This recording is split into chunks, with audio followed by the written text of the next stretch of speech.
करने जा रहे हैं न्यूटन के सेकेंड लॉ ऑफ मोशन का। न्यूटन का जो सेकेंड लॉ ऑफ मोशन होता है वो क्या कहलाता है, कहता है the force applied on a body is equal to the, जो फोर्स होता है किसी भी बॉडी पर अप्लाइड किए जाने वाला जो फोर्स होता है वो इज इक्वल टू होता है प्रोडक्ट ऑफ मास, प्रोडक्ट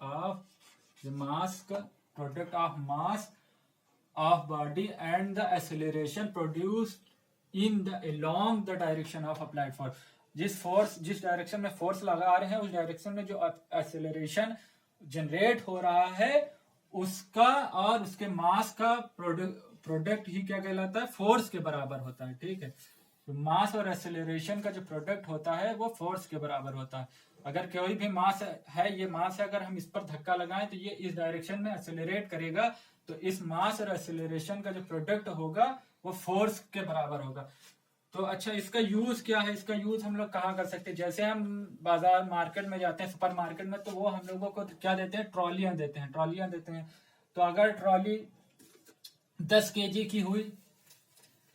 की हुई और हम उसको 1 एक्सेलरेशन से 1 मीटर पर सेकेंड स्क्वायर के एक्सेलरेशन देना चाह रहे हैं, तो हम एक्सेलरेशन कितना देना चाह रहे हैं, 1 मीटर पर सेकेंड स्क्वायर। ठीक है, और मास उस ट्रॉली का क्या है, 10 kg है। ठीक है, तो हम उस पर कितना फोर्स अप्लाई करें कि वो इतनी एक्सेलरेशन से आगे बढ़े। ठीक है, तो हम क्या करते हैं, F इक्वल टू क्या होता है, m इंटू ए।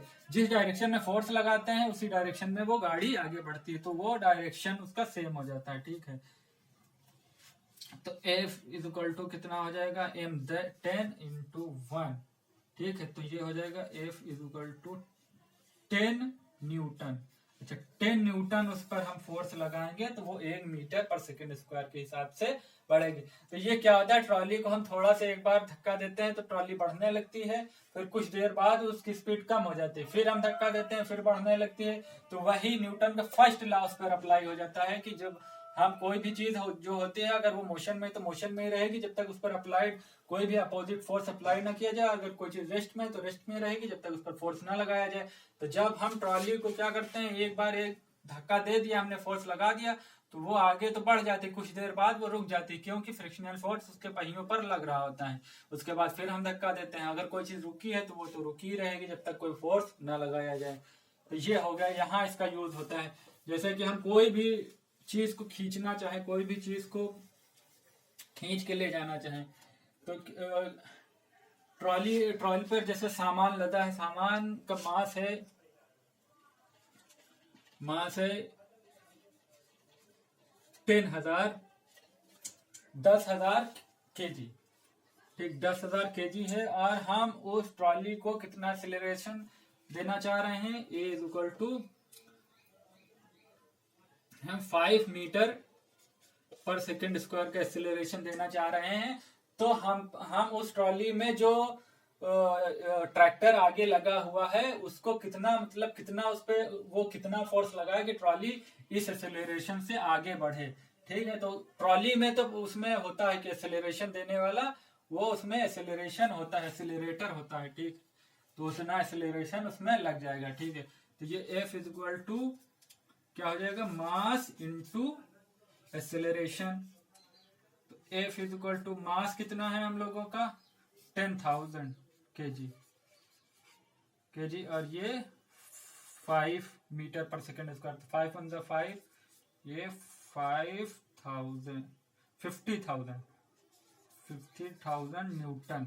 इतना फोर्स उस ट्रैक्टर को लगाना पड़ेगा ट्रॉली पर, क्या करने के लिए, उसको मोशन कराने के लिए, उस ट्रॉली को 5 मीटर पर सेकेंड स्क्वायर से मोशन कराने के लिए इतना फोर्स लगाना पड़ेगा।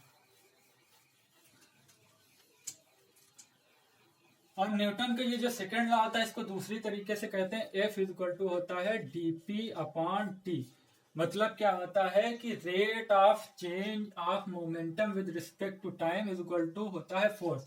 ये कहाँ पर काम आता है, ये काम आता है जैसे कि हम लोग क्रिकेट खेलते हैं तो बॉल को क्या करते हैं, जब हम बॉल को कैच करते हैं तो क्या करते हैं, अपने हाथ को नीचे कर लेते हैं। तो हाथ को नीचे करने से क्या फायदा होता है, जब हम टाइम को बढ़ा देते हैं, हाथ को जब हम नीचे करते हैं तो जो बॉल आ रही है उसमें कुछ सेकंड का या मिली सेकंड का फर्क आ जाता है, और जब हाथ वो नीचे आता है तो इससे क्या हो जाता है, फोर्स कम हो जाता है। इनवर्सली प्रोपोर्शनल है ना, तो टाइम बढ़ाएंगे तो फोर्स कम हो जाएगा, तो वो जो हमारे हाथ पर चोट लगने वाली होती है वो कम चोट लगती है, बहुत आराम से कैच कर लेते हैं। ये वहां यूज होता है, इस नियम का यूज वहां बॉल कैच करने में होता है।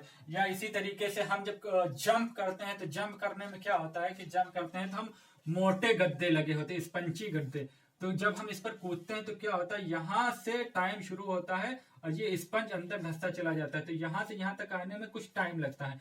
वो टाइम जो लगता है वो टाइम वो फोर्स में कमी कर देता है, इस वजह से मेरे पैर में चोट नहीं लगती है। ठीक है, हम लोग आराम से कूद सकते हैं, वरना अगर हम फर्श पे कूदे तो क्या होगा, हमारा पैर अंदर नहीं जाता है, तो टाइम में कोई डिफरेंस नहीं होता। टाइम में ये जो टाइम होता है ये जीरो हो जाता है, और फोर्स क्या हो जाता है, इनफाइनाइट, मतलब बहुत ज्यादा फोर्स रखता है तो हड्डी हमारी क्या टूट सकती है, टूट जाएगी हड्डी, तो डायरेक्ट कूदेंगे तो टूट जाएगी। तो ये नियम वहां पर यूज किया जाता है। और ये नियम आया कहां से है, F equal to M A क्या होता है, एक्सेलरेशन क्या होता है, वेलोसिटी में जो चेंज होता है उसको हम क्या कहते हैं, एक्सेलरेशन कहते हैं। F equal to M V minus U, U मतलब पहले जो वेलोसिटी थी, और वी मतलब बाद में जो वेलोसिटी थी, उनका डिफरेंस क्या होता है, एक्सेलरेशन के बराबर होता है। और वेलोसिटियां जो होती हैं उनमें क्या होता है, डायरेक्शन होता है। स्पीड में डायरेक्शन नहीं होती, मगर वेलोसिटियों में डायरेक्शन होती है, इसीलिए मोमेंटम में भी डायरेक्शन होती है। ठीक है, और ये अपॉन टी, तो आप भाई इसमें मल्टीप्लाई कर देंगे तो F इक्वल टू क्या हो जाएगा, M V minus M U और अपॉन टी। और इसी को क्या लिख सकते हैं, एम वी माइनस, और मोमेंटम का जो फार्मूला होता है वो क्या होता है, एम वी होता है। ठीक है, तो ये M V minus M U, मतलब मोमेंटम का जो फार्मूला होता है, मास को वेलोसिटी से अगर मल्टीप्लाई कर दिया जाए उसी चीज को हम लोग क्या कहते हैं, मोमेंटम कहते हैं। ठीक है, तो ये मोमेंटम का डिफरेंस आ गया, तो F इज इक्वल टू क्या हो जाता है, डी पी मतलब difference of momentum upon T. तो ये फार्मूला यहां से आता है। न्यूटन का सेकंड लॉ ये भी कहलाता है कि rate of change of momentum with respect to time is equal to होता है फोर्स के। ठीक है, तो ये न्यूटन का सेकंड लॉ हो गया। इसके यूजेस भी पता चल गए कहाँ कहाँ इसका यूज होता है।